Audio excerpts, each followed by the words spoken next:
Okay, so we're back for part 2, and this is Quickstrike, obviously, in his robot mode.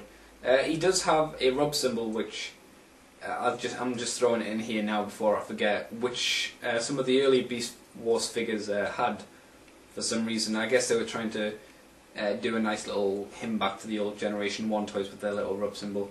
But for Quickstrike, it's weird because it's essentially on his back, but it's underneath the shell, so I'm not sure why they did that. It's not really the best place for one, but you know, I guess it's nice that it's there. The paint on this guy, I took down a mark and gave it 7 out of 10, mainly because it doesn't add anything new. All of the paint and artwork, well, not artwork, but detail work, is essentially just the same as it was in the last mode. And because of the type of plastic, you can see like wear marks in some of the places, like stress marks, so it's gone a little bit too white. This is only like small small areas of it though, but it's there and it is a little bit annoying. It would have been nice if there was like some more paint on his face, because essentially it's just the see-through plastic with the detail kind of painted on, and not a lot of detail anyway. But I'm not saying it's bad, it's just I wish they would have done more to it. For the... oh god, what am I doing next? Look, you can tell I haven't completely got used to this yet, but I'm getting there. The look is really nice. I would have, I think, liked it if the figure was taller, but because it's one of these, I guess, basic figures for the Beast Wars line, it is quite small. But it looks really good. Again, really nice, consistent with the TV character, with his cobra snake arm and then his spider legs. I wish that the spider legs were on like ball joints and not just one side of the spider legs and then another side of the spider legs, so you've got this kind of claw thing going on. I wish it'd been more like ball joints. I know it would have needed to have been a much bigger toy for that, but it's just something that would have been a nice effect. I do have a little bit of a problem with the face, because obviously in the TV show he had this weird kind of fish mouth going on, and in this toy he just kind of looks like he's got a little lump. So I kind of wish they'd put more effort into the head and given him a bit more detail and such, because it's the weakest part of the robot mode, I find. The rest of it looks really good, really solid, and he's nicely proportioned as well for a figure of his size and what he's got. Even the long snake arm is in a good proportion. It's not over long, it's just right, so you can kind of curve it around and do some really nice poses with it.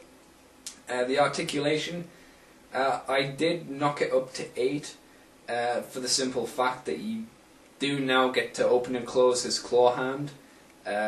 His legs are more movable now because you've pulled the scorpion head round to the back of it, and that frees up a lot of the movement, and of course you get the head joint. But again, most of the articulation is kept the same, so you can't fault it much for that.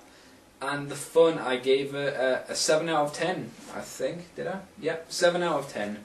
And I gave the Scorpion 6 out of 10. I made a mistake there, so I apologise about that. But yeah, the robot mode, 7 out of 10. It's for the size, for what you pay. I only paid about £5 for him, so you can't go wrong with a price like that. Really good toy, really fun to play with, and we'll have a look at the detail section, though it's not going to be long because, like the paint, the detail is basically switched over from Beast mode to this mode. So I'll see you in a moment for the last part of the video. Okay, so here is Quickstrike in robot mode, and we'll talk about the head first, since the head's not perfect in my eyes. It is nice how they've used this paint to bring out the detail, even though there's not a hell of a lot that they've got on it, unfortunately. But it works quite nicely. Like I said before, he doesn't have the same kind of mouth as he did before, unfortunately. It would have been really good if they had, but what can you do? You know, I would have preferred a little bit more, but we'll have a quick look at his torso now, since I promised you from the last section, and it's pretty good.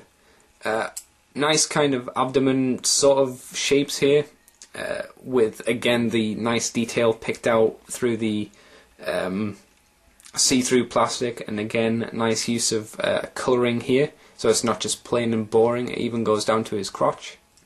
You know, good stuff, I guess, if you like Transformers with a good crotch. But I won't talk about that too much.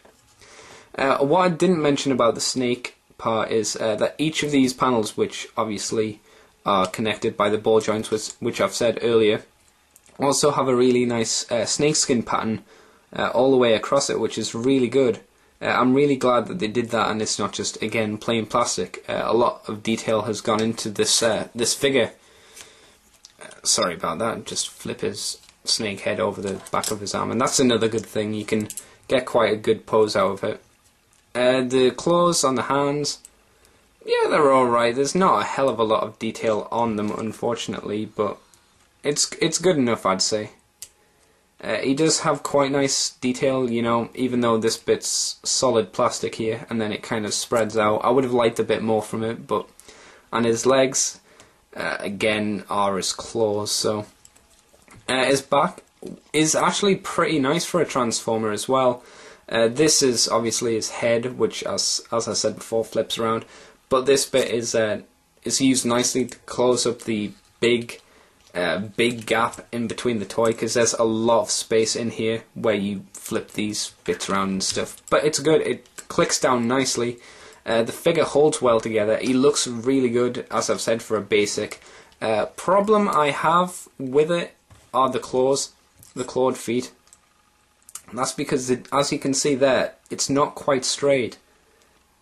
So when you balance this toy or position him, you need to make sure that you take into account that that's not essentially flat. And even this bit around here, as you can see, because it's a claw, it's not flat.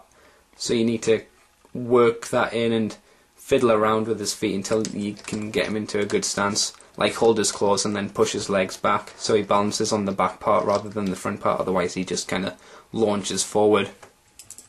But yeah, this was my Quickstrike review. I hope you guys enjoyed it. I hope the new kind of scoring system's good. I'm liking it, and I'll probably be redoing some of my older ones like Fortress and Overlord and such later, but who knows. Anyway, this is me, Cobra Commander TFW, saying thanks for watching, guys, and I'll see you for the next review in the future.